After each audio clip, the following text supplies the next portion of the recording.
అవినయమపనయ విష్ణు దమయమనశమయ విషయమృగతృష్ణ భూతదయాం విస్తారయ తారయ సంసార సాగరతః.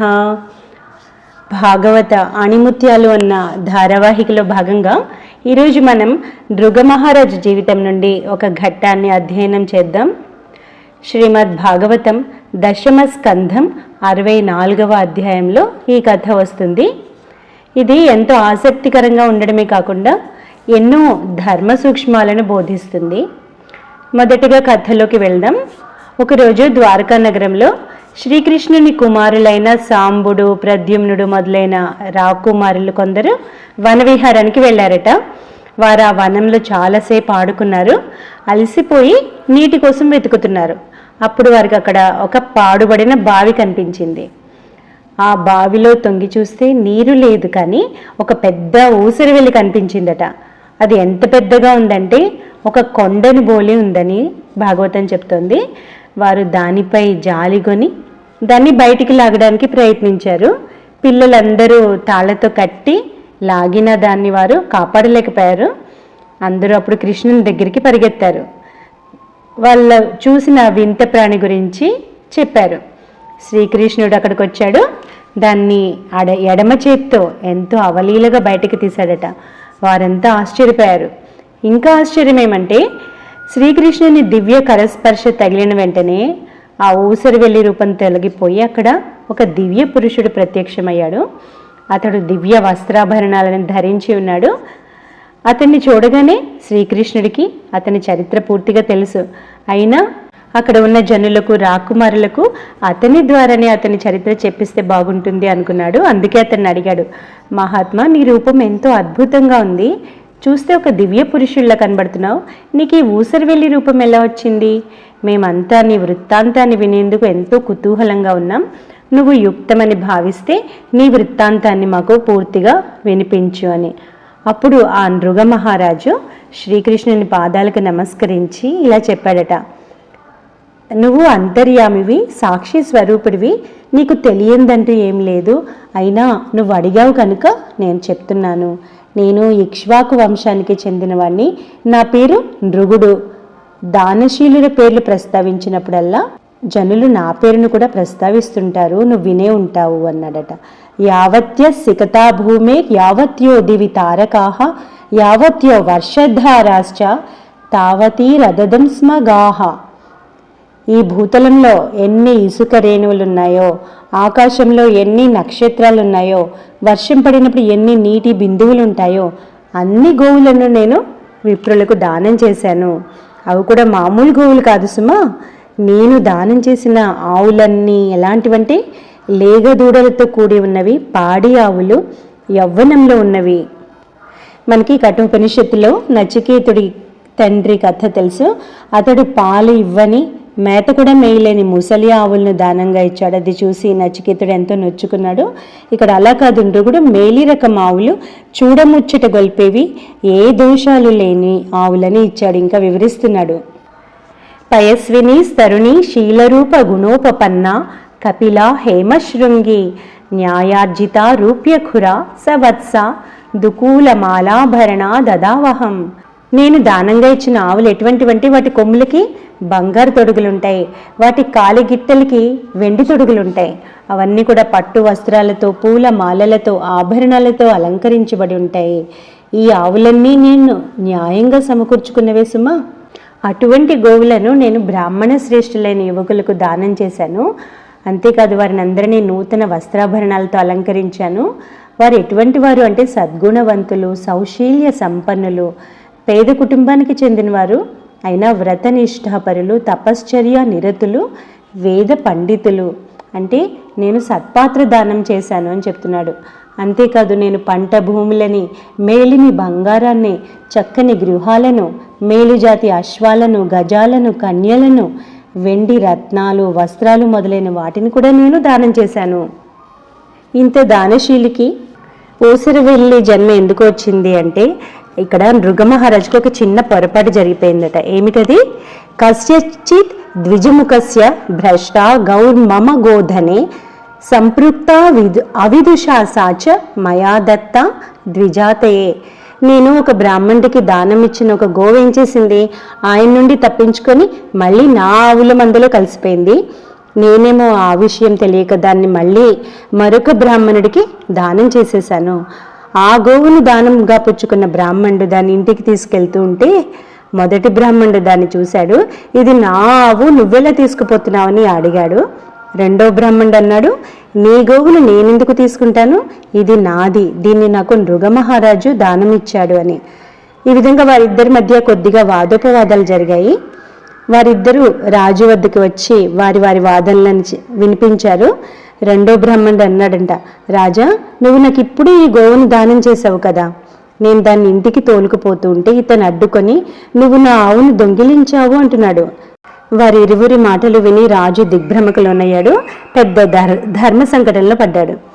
ఆ ఇద్దరు విప్రులను నిర్ణయిస్తూ వారితో అన్నాడు, ఈ గోవుకి బదులుగా నేను మీకు ఒక్కొక్కరికి శ్రేష్టమైన 1,00,000 గోవులను ఇస్తాను. నేను తెలియక చేసిన అపరాధాన్ని మన్నించండి. అయితే ఆ గోవు యజమాని అన్నాడు, మహారాజా, నాకు ఈ ఆవే కావాలి, దీనికి బదులుగా నాకు ఇక ఏది వద్దు అని చెప్పి అక్కడి నుంచి వెళ్ళిపోయాడు. రెండో బ్రాహ్మణుడు అన్నాడు, 1,00,000 ఆవులే కాదు, ఇంకా 10,000 ఆవులు నువ్వు అదనంగా ఇచ్చినా నాకొద్దు, ఈ గోవుని ఇవ్వగలిగితే ఇవ్వు అని చెప్పి అతడు వెళ్ళిపోయాడట. అంటే ఇక్కడ ఈ బ్రాహ్మణులిద్దరూ న్యాయం ముఖ్యం కానీ ఆవులు కాదు అని భావించారు. అందుకే వేరే ఆవులు ఇస్తానన్నా తిరస్కరించి వెళ్ళిపోయారు. నాటి కాలంలో ఏంటంటే బ్రాహ్మణుల సంపద కంటే కూడా ధర్మానికి, సత్యానికి ఎక్కువ ప్రాముఖ్యత ఇచ్చేవారు. ఒకరి సొమ్ముని మరొకరు తీసుకోవడం అది అధర్మం అని వారు బలంగా నమ్మారు. అయితే ఆవుల కథ అక్కడితో ముగిసింది.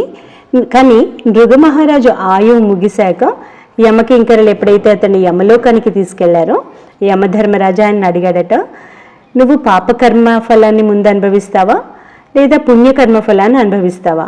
నువ్వు చేసిన అంతులేని దానాల ఫలితంగా నీకు దివ్యలోక ప్రాప్తి ఉంది, పాపకర్మలకు తగిన శిక్ష కూడా ఉంది అని. అప్పుడు నృగుడు అన్నాడు, నేను పాపకర్మ ఫలాన్ని మొదట అనుభవిస్తాను అని. అలా అన్నాడో లేదో అతను ఓసరి వెల్లిగా మారి ఈ బావిలో పడిపోయాడట. నృగు అంటున్నాడు, నేను బ్రాహ్మణుల పట్ల ఉదారత చూపేవాణ్ణి, నీ దాసుణ్ణి, నీ సందర్శనాకాంక్ష కలవాణ్ణి, అందుకే నాకు పూర్వజన్మ స్మృతి తొలగిపోలేదు. నువ్వు పరమాత్మవి, యోగేశ్వరులకి మాత్రమే గోచరుడివి. అంతేకాదు సంసార చక్రం నుండి విముక్తి పొందే సమయంలో మాత్రమే నీ దర్శన భాగ్యం కలుగుతుంది. నేను విషయలాలస కలవాణ్ణి, అటువంటిది నాకు నీ దర్శన భాగ్యం ఎలా కలిగింది?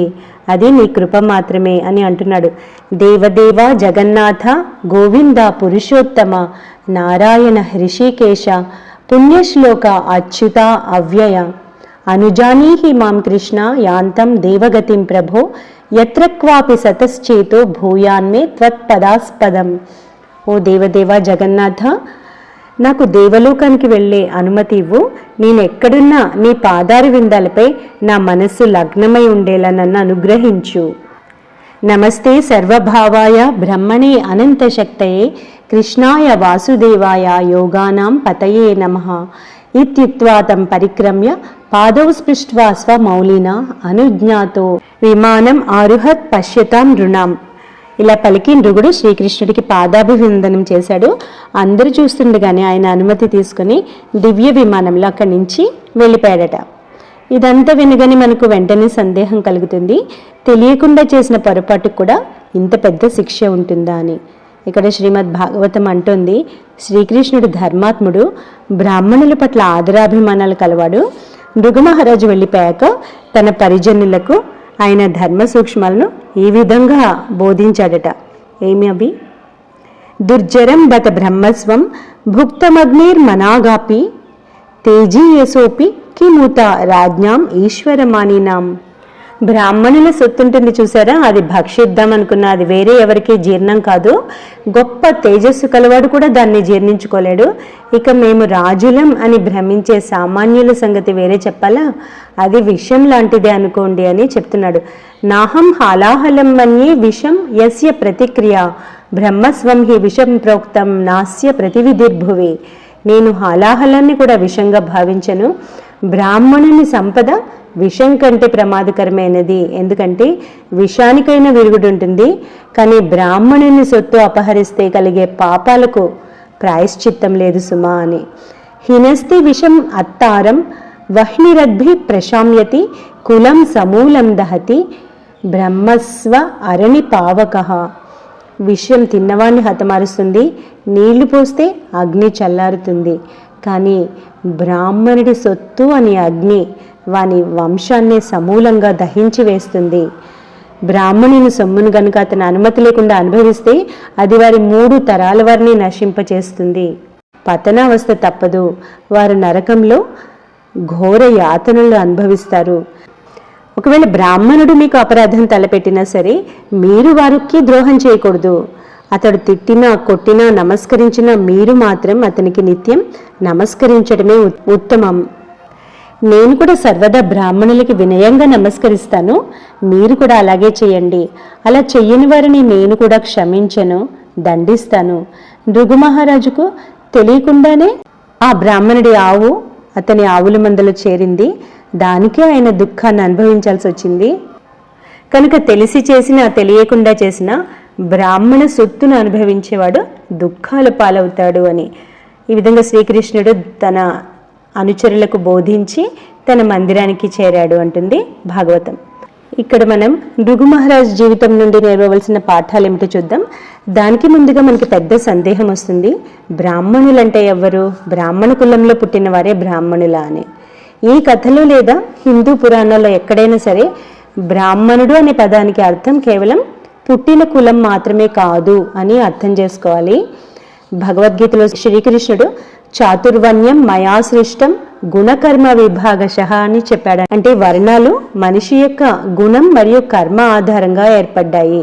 కనుక బ్రాహ్మణుడు అంటే ఎవరంటే ఎవరైతే సత్యం పలుకుతారో, ఎవరికైతే లోభం లేదా దురాశ ఉండదో, ఎవరైతే ఇంద్రియ నిగ్రహం కలిగి ఉంటారో, ఎవరైతే భగవంతుని తెలుసుకోవడానికి ప్రయత్నిస్తారో వారే బ్రాహ్మణులు అని.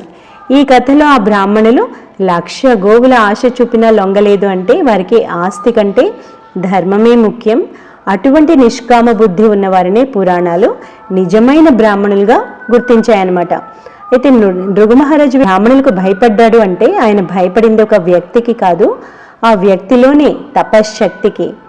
ప్రాచీన కాలంలో బ్రాహ్మణులు ఎటువంటి ఆస్తులు లేకుండా కేవలం తపస్సు వేదాధ్యయనం మీదే బతికేవారు.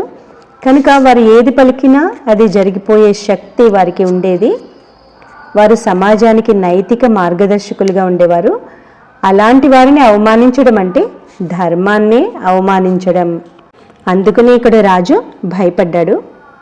ఈ కాలంలో మనం దీన్ని ఎవరైతే స్వార్థం లేకుండా లోక కళ్యాణం కోసం బతుకుతారో అటువంటి వారిని బాధ పెడితే వచ్చే ఫలితం చాలా తీవ్రంగా ఉంటుంది.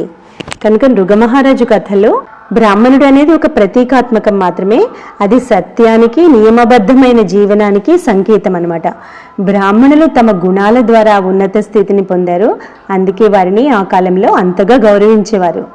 ఇక్కడ బ్రాహ్మణులు అంటే మనం సద్గుణవంతులు, నిస్వార్థపరులు అనే అర్థాన్ని తీసుకోవచ్చు.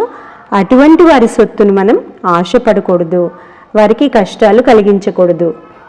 ఇక భృగమహారాజు జీవితం తెలిపే పాఠాలను చూద్దాం. మొట్టమొదటిగా కర్మ సిద్ధాంతం యొక్క నగ్న సత్యం. మనం పుణ్యఫలాలను పాపఫలాలను వేర్వేరుగా అనుభవించాల్సి ఉంటుంది. నేను చాలా పుణ్యం చేశాను కాబట్టి నా పాపఫలాలన్నీ తుడిచిపెట్టుకుపోతాయి అనుకోవడం అవివేకం. మంచైనా చెడైనా చేసిన కర్మఫలాన్ని అనుభవించాల్సి ఉంటుంది అని. అలాగే దానం ఇచ్చేటప్పుడు శ్రద్ధతో ఇవ్వాలి, భగవదర్పణంగా ఇవ్వాలి. నేను ఇస్తున్నానన్న గర్వం ఏమాత్రం మంచిది కాదు. ఇచ్చే అవకాశం నాకు కలిగినందుకు ఆనందంగా ఇవ్వాలి అని. ఇక్కడ భృగమహారాజు నేను రాజును కనుక పొరపాటును పరిహారం ద్వారా సర్దిపుచ్చుకోవచ్చు అనుకున్నాడు. నేను గొప్ప దాతను అన్న అహంకారం ఆయనలో పొడసూపింది. ఈ అహంకారం అనేది ఎంతో సూక్ష్మంగా ఉంటుంది. భృగమహారాజు నేను గొప్ప దాతను అని సంబరపడేవాడు. దానం చేసేటప్పుడు ఆ ఆవు ఎక్కడి నుంచి వచ్చింది, అది తనదేనా అని సరిచూసుకోవడంలో ఆయన అంత శ్రద్ధ చూపలేదు. ఆ అశ్రద్ధ వెనుక అతని సంపదపై గల గర్వం, అతి విశ్వాసం ఉంది. ఇక్కడ ఇంకా అనుకున్నాడు, నా ఆవే కదా, దానికి బదులు వేరే ఆవులు ఇస్తాను అనడం ఆ అహంకారాన్ని చూపిస్తుంది. మరొక పాఠం, పరుల సొమ్ము ఎప్పుడు కూడా అగ్ని వంటిది. ఇతరులకి చెందిన వస్తువుల్ని, ముఖ్యంగా దైవ కార్యాల కోసం కేటాయించిన వాటిని లేదా దేవాలయ సొత్తు, సేవా కార్యక్రమాల సొత్తును పొరపాటును కూడా ఆశించకూడదు. అంతేకాదు దాన్ని సద్వినియోగం చేయాలి. పొరపాటును కూడా వేరే అవసరాలకు ఉపయోగించడం వంటివి చేయకూడదు. మరొక పాఠం, మనం మంచి పనులు చేస్తున్నా అప్రమత్తతతో శ్రద్ధతో చేయాలి. మన అజాగ్రత్త వలన ఇతరులకు అన్యాయం జరగకూడదు. నృగమహారాజ్ కథలో ఒక పాలకుడికి ఎంత అప్రమత్తత ఉండాలి అన్న విషయం మనకు తెలియవస్తుంది. ఒక సామాన్యుడు చేసే తప్పుకు ఒక రాజు లేదా నాయకుడు చేసే తప్పుకు చాలా తేడా ఉంటుంది. రాజు ధర్మానికి రక్షకుడు. ఆయన పర్యవేక్షణలో లోపం జరిగితే అది వ్యవస్థకే నష్టమవుతుంది. తెలియక చేశాను అన్నది ఒక సాకు కాదు. రాజంటే ధర్మ రక్షకుడిగా ఉండాలి, ధర్మ భక్షకుడిగా ఉండకూడదు. నృగమహారాజు జీవితం తెలిపే మరొక పాఠం, సహనం కలిగి ఉండాలి. ఆయన ఊసరవెల్లిగా మారి 1000 ఏళ్లు బావిలో ఉన్న తన స్థితిని నిందించలేదు. తనకు జరిగిన తప్పును తెలుసుకొని భగవంతుడి కోసం వేచి చూశాడు. కష్టకాలంలో దైవ చింతనతో ఓపికగా ఉండడం వల్ల ఏదో ఒక రోజు విముక్తి లభిస్తుంది. లక్షలాది గోదానాలు చేయలేని పనిని భగవంతుని కరస్పర్శ చేసింది. అంటే భగవంతుని అనుగ్రహం మాత్రమే మనను కర్మఫలాల నుండి విముక్తుల్ని చేస్తుంది. కనుక మనం చేసే పుణ్యకార్యాల మీద గర్వం పెంచుకోకుండా భగవంతుని శరణు వేడినప్పుడే మనకి మోక్షం లభిస్తుంది. నృగమహారాజు జీవితం ఈ కలియుగానికి ఎలా వర్తిస్తుంది అన్న విషయాన్ని కొద్దిగా చూద్దాం. ఇక్కడ నృగమహారాజు ఒకసారి దానం ఇచ్చిన ఆవును మళ్ళీ దానం ఇవ్వడంలో ఆయనకు దురుద్దేశం ఏమీ లేదు, కానీ అశ్రద్ధ ఉంది. నేటి కాలంలో ఆఫీసు పనుల్లో కానీ ఇళ్లల్లో కానీ నేను కావాలని చేయలేదు, పొరపాటున జరిగింది అని సాకులు చెప్తూ ఉంటాము. కానీ ఆ చిన్న పొరపాటు వల్ల ఒక సంస్థకు నష్టం రావచ్చు, లేదా ఒక వ్యక్తికి అన్యాయం జరగచ్చు. కనుక మనం బాధ్యతల్ని నిర్వర్తించేటప్పుడు గొప్ప పని చేస్తున్నామనే దానికంటే ఎంత అప్రమత్తంగా చేస్తున్నాము అనేది ముఖ్యం. మరొక ధర్మ సూక్ష్మాన్ని నేర్పిస్తుంది. నేటి కాలంలో ప్రభుత్వ ఆస్తులని వ్యక్తిగతానికి వాడుకోవడం, ఆఫీస్ వస్తువుల్ని ఇంటికి తీసుకెళ్ళడం, లేదా ట్యాక్స్ పన్నుల వంటివి ఎగ్గొట్టడం వంటివి కూడా ఇవి ఆధునిక రూపంలో నృగమహారాజు తప్పులే అవుతాయి. అలాగే అశ్రద్ధగా పనులు చేసి ఒకరిని మాటలతో బాధపెట్టి తర్వాత తప్పైపోయింది అంటే సరిపోదు. అవతలి వ్యక్తి మనస్సును శాంతింప చేయలేకపోతే ఆ కర్మ ఫలితం మనకే ఉండిపోతుంది. తర్వాత చిన్న తప్పుకి నృగమహారాజుకు పెద్ద శిక్ష పడిందని మనం భయపడాల్సిన పని లేదు. యుగానికి యుగానికి శిక్షల్లో తేడా ఉంటుంది. సత్యయుగంలో ఒక తప్పు చేస్తే దానికి శిక్ష చాలా కఠినంగా ఉండేది, కానీ కలియుగంలో మనుషుల ఆయుష్ శక్తి తక్కువ. కాబట్టి భగవంతుడు ఒక వెసులుబాటు ఇచ్చాడు. ఏమిటి అది అంటే, కలియుగంలో మంచి చెయ్యాలి అనుకుంటే చాలు పుణ్యం వస్తుంది, చెడు చెయ్యాలి అనుకున్నంత మాత్రాన పాపం చుట్టుకోదు, చెడు చేస్తేనే పాపం అవుతుంది. మనం చేసే తప్పుల నుండి తప్పించుకోవడానికి కలియుగంలో ఉన్న మరొక ఏకైక మార్గం నామస్మరణ. అలా అని భగవన్నామం జపిస్తున్నాం కదా అని కావాలని తప్పులు చేస్తే ఆ పాపం రెట్టింపు అవుతుంది. నృగమహారాజు కథ మనల్ని భయపెట్టడానికి కాదు, అప్రమత్తంగా ఉంచడానికి చెప్పబడింది. మనం చేసే ప్రతి పనిని అప్రమత్తంగా బాధ్యతాయుతంగా చేయాలని మాత్రమే ఇది బోధిస్తుంది. మన తప్పులకి పశ్చాత్తాపం చెందుతూ భగవంతుడిని శరణు వేడి ఆయన నామస్మరణ చేస్తే భగవంతుడు మనల్ని సంసారం అనే పాడుబడ్డ బావి నుండి బయటకు తీస్తాడు అనే విషయాన్ని ఈ వృత్తాంతం మనకి నొక్కి చెప్తుంది. నాస్తా ధర్మేణ వసునిచయే నైవ కామోపభోగే యద్యద్భవ్యం భవతు భగవన్ పూర్వకర్మానురూపం ఏతత్ ప్రార్థ్యం మమ బహుమతం జన్మ జన్మాంతరేపి త్వత్పాదాంభోరుహయుగగతా నిశ్చలా భక్తిరస్తు.